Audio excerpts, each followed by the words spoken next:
शार्दुल अपनी बात पर अड़ा हुआ था। उसे जानना था कि शिजा और गांव के प्रभारी के बीच क्या हुआ था। उसके बार बार पूछने पर शिजा ने उसे बताना शुरू किया। ये 1 साल पहले की बात है, जब मैं थिएटर में अपना काम पूरा करने के बाद माँ की मदद करने के लिए बाजार में सब्जियां बेचकर वापस घर जा रही थी। रास्ते में शराब के नशे में धुत 2 लोगों ने मुझे पकड़ लिया। उन्हें होश नहीं था। हालांकि मैं बिना किसी दुर्घटना के सुरक्षित घर पहुंच गई थी, लेकिन लगभग 1 घंटे के बाद ग्रामीण दरवाजे पर आए और हंगामा करने लगे। एक महिला ने मुझ पर इल्जाम लगाया था कि मैंने पुरुषों को लुभाने की कोशिश की थी। उन्होंने मुझे मेरे घर से बाहर खींच लिया और मुझ पर चीजें फेंकना शुरू कर दिया।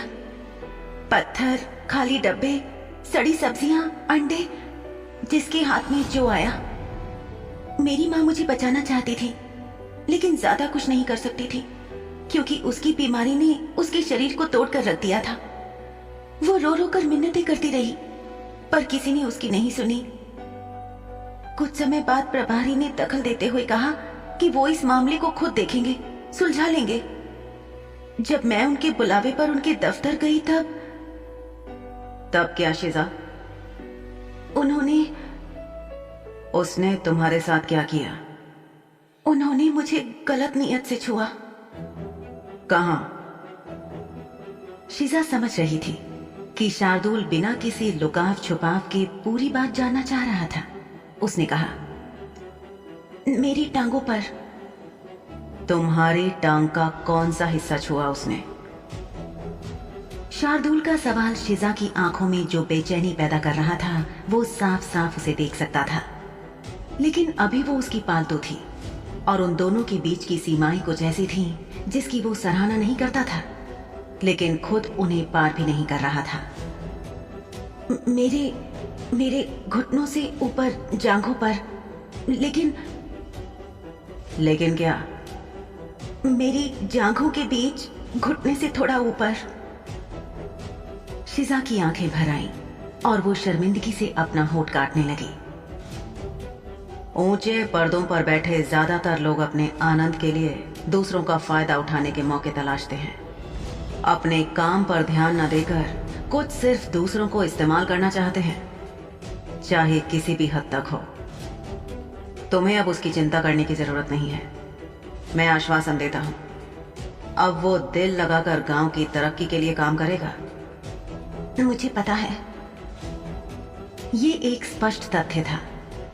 सत्ता पाने वाले लोग हमेशा अपने फायदे और इस्तेमाल के लिए दूसरों को रौंदते हैं। एक स्थानीय पुरुष या महिला के लिए अधिकारियों से मिलना जुलना हमेशा कठिन और मुश्किल होता है, लेकिन यदि आप किसी से डरते हैं तो याद रखिए कि उसके ऊपर भी कोई अधिकारी है जिससे वो डरता होगा। जहां तक प्रभारी की बात है, वो मेरी क्या किसी की शिकायत नहीं कर सकता, क्योंकि वो पकड़ा जाएगा और वो ऐसा करके अपने लिए मुसीबत मोल नहीं लेना चाहेगा। शार्दुल साहब, क्या मैं आपसे एक सवाल कर सकती हूँ? वो तो तुम पहले ही कर चुकी हो। अच्छा, पूछो। आपने मुझे खरीदने का फैसला क्यों किया? शिजा ने शार्दुल की बहन अवंतिका से सुना था कि शार्दुल के एक परिचित की अपने गुलाम के हाथों हुई मौत के बाद शार्दुल गुलामों से नफरत करने लगा था। इसके बावजूद उसने शिजा पर मोटी रकम क्यों खर्च की? जब से शिजा उसे जानती थी, तब से इस बात का पता लगाने की कोशिश कर रही थी। उसके सवाल ने कुछ पल के लिए शार्दुल को आश्चर्यचकित कर दिया। फिर आखिरकार शार्दुल ने जवाब दिया, क्योंकि तुम हो।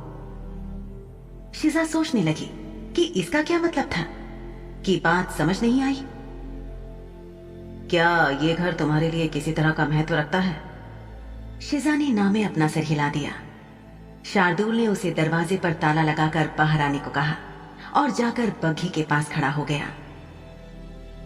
शिजा ने अपनी माँ के साथ बिताए पलों को याद करते हुए घर को एक बार अच्छे से निहारा। जिस तरह से वो माँ और बेटी एक दूसरे के साथ अकेले गरीबी में रहते थे, लेकिन खुश थे। खुशी के कोई पल होते नहीं थे। वो दोनों अपनी परेशानियों के बीच खुशियां तलाश लेते थे, चाहे उंगलियों पर गिने जाने लायक ही सही। वे सभी पल शिजा के लिए अनमोल थे। उसे वो पल याद आ रहे थे जब वो अपनी माँ के साथ जंगल से खाए जा सकने वाले पौधे को तोड़ती थी ताकि अपनी भूख मिटा सके। उसकी छोटी सी जिंदगी के सुखद और दुखद पलों में से एक वो पल माँ के साथ होने के कारण उसके दिल के करीब था। आंखों से बहते आंसुओं के बीच उसने ये सोचकर दीवारों को छुआ कि क्या दीवार बोल सकती है और उन यादों को दोहरा सकती है जो उसने अपनी माँ के साथ इन दीवारों के सामने बिताए थे। शिजा का चेहरा गर्म महसूस हो रहा था। उसकी छाती भारी होने लगी थी और गले में कुछ अटका हुआ महसूस होने लगा था। उसकी रुलाई निकल गई। अपने आंसू पहुंचकर शिजा झटके से घर से बाहर निकली और दरवाजे पर ताला लगाकर उसे बंद कर दिया। जब घर के बाहर शिजा दरवाजे को बंद करने, लालटेन को नीचे रखने और ताला लगाने का काम कर रही थी, तब पास ही के एक घर के पीछे से एक छुपा हुआ साया जिसका कद छोटा था और चेहरा एक हुड से ढका हुआ था, शिजा को देखता रहा जो अपने खाली घर को बंद कर रही थी। वो व्यक्ति अपनी जगह से एक कदम भी नहीं हिला और अपना एक हाथ घर की दीवार पर रखकर शिजा को घूरता रहा।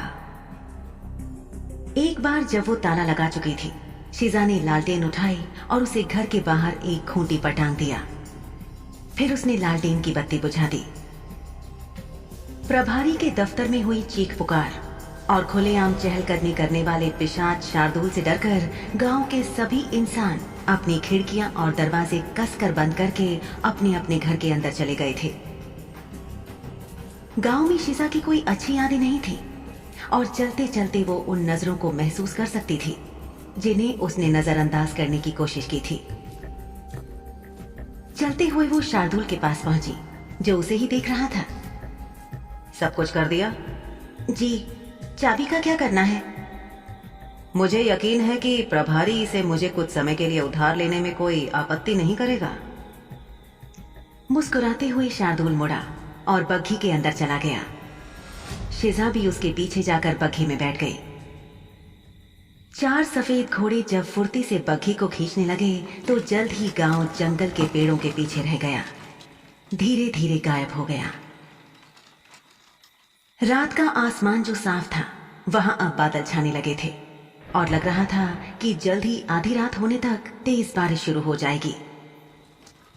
बग्घी सरपट शाह हवेली की ओर दौड़ चली, पिशाची घोड़ों की अद्भुत तेज रफ्तार से। जल्द ही आखिरकार वो दिन आ गया जब शाह हवेली को शार्दुल और अवंतिका के मृत मां के जन्मोत्सव के लिए दुल्हन की तरह सजाया गया था। दोपहर का समय था जब शिजा ने अपने कमरे से देखा कि सभी नौकर नौकरानियां इधर उधर भागते हुए अपने अपने हिस्से के काम जल्दी जल्दी निपटा रहे थे। सबकी कोशिश थी कि जल्द से जल्द सारा काम अच्छे से हो जाए। जैसे ही रात आई, बादलों की गरज और बिजली की गड़गड़ाहट के साथ मेहमान धीरे धीरे पुल के माध्यम से जंगल की तरफ से शाह हवेली की ओर आने लगे। शिजा जो कमरे की खिड़की से लोगों को देख रही थी, उसने देखा कि सिर से पांव तक महंगे कपड़े और गहने पहने हुए पुरुष और महिलाएं हवेली में आ रहे थे। कुछ ने ऐसे गहने पहने थे जिन्होंने उनके आधे चेहरे को ढक लिया था। पिशाच और पिशाचनियां हवा के साथ चलते हुए हवेली के अंदर आ रहे थे। तभी शार्दुल ने शिजा को आवाज दी। वो अपने शरीर पर तौलिया लपेटकर अभी अभी गुसल खाने से बाहर निकला था। जब वो मुड़ी तो उसे लगा कि इस शुद्ध खून वाले पिशाच में जरा भी शर्म नहीं थी। उसे यकीन था कि अगर वो उससे इसके बारे में पूछेगी तो वो जवाब में उसी से पूछेगा कि शर्म की क्या बात है। ना चाहते हुए भी शिजा की नजरें शार्दुल की कमर पर चली गई, जहां उसकी कमर के चारों ओर बंधा हुआ काला तौलिया लटका हुआ था। शिजा को अपने दिमाग को काबू में करने के लिए मेहनत करनी पड़ी। शार्दुल अभी अभी नहाकर बाहर निकला था। पानी की बूंदें उसके कंधों से होती हुई उसके सीने से फिसलकर नीचे गिर रही थी और तौलिए में समा रही थी। ये पहली बार नहीं था जब उसने शार्दुल को इस तरह देखा था, मानो उसका मालिक उसे लगातार चिढ़ाना चाहता था। अलमारी से मेरी मैरून कमीज निकालो या कुछ ऐसा जो इस पतलून से मेल खाए। शार्दुल ने बिना सोचे समझे अपने गीले बालों को अपने माथे पर रगड़ते हुए कहा। शिजा ने बिल्कुल वैसा ही किया जैसे उसे बताया गया था। उसने सबसे गहरे लाल रंग की कमीज को बाहर निकाला जो अलमारी में सबसे पीछे रखी थी। क्या ये ठीक रहेगी मालिक? अपने गांव में हुई घटना के बाद शिजा अपने मालिक शार्दुल के प्रति आभारी थी। शार्दुल ने प्रभारी से एक तरीके से शिजा की तरफ से बदला लिया था जो शिजा खुद नहीं कर पाती। हाँ, अगर वो पिशाच होती तो ये एक आसान काम और एक अलग मामला होता और वो शायद ऐसा कर लेती। शार्दुल ने उसे नहीं बताया था कि उसने उस आदमी की उंगली क्यों तोड़ी थी, लेकिन कहीं ना कहीं शिजा जानती थी कि ये उसकी खातिर किया गया था और इस बात ने उसे आश्चर्यचकित कर दिया था। आखिर उसका मालिक उसके लिए ऐसा क्यों करेगा, ये उसे समझ नहीं आ रहा था। जब शार्दुल का हाथ उसके तौलिए के ऊपरी किनारे पर पहुंच गया तो शिजा ने जल्द से अपनी आंखें उसके शरीर से हटा ली। शार्दुल को अपनी मासूम गुलाम की ये हरकत बहुत प्यारी लगी और उसके होंठ मुड़ गए और उसने शिजा के साथ थोड़ा खेलने और उसे छेड़ने का फैसला किया। शिजा का ध्यान अपनी तरफ खींचने के लिए उसने अपनी आंख पर हाथ रखते हुए कहा, आह। क्या हुआ मालिक, आप ठीक तो हैं? मुझे लगता है कि मेरी आंख में कुछ चला गया। मुझे देखने दीजिए। शिजा उसके नजदीक गई और शार्दुल का चेहरा पकड़कर उसकी आंख में गिरी चीज खोजने लगी। कुछ पल के बाद उसे सिर्फ अपना चेहरा नजर आया। उसे शार्दुल के साथ अपनी निकटता का एहसास हुआ। वो अचकचाकर पीछे हटी तो शार्दुल बोला, शायद निकल गया होगा जो भी था। शार्दुल के तौलिए में होने और अपने उसके इतने करीब जाने को लेकर शिजा को शर्मिंदगी हुई। उसका चेहरा अचानक गर्म हो गया। उसने खुद को डांटने के लिए आंखें बंद कर ली।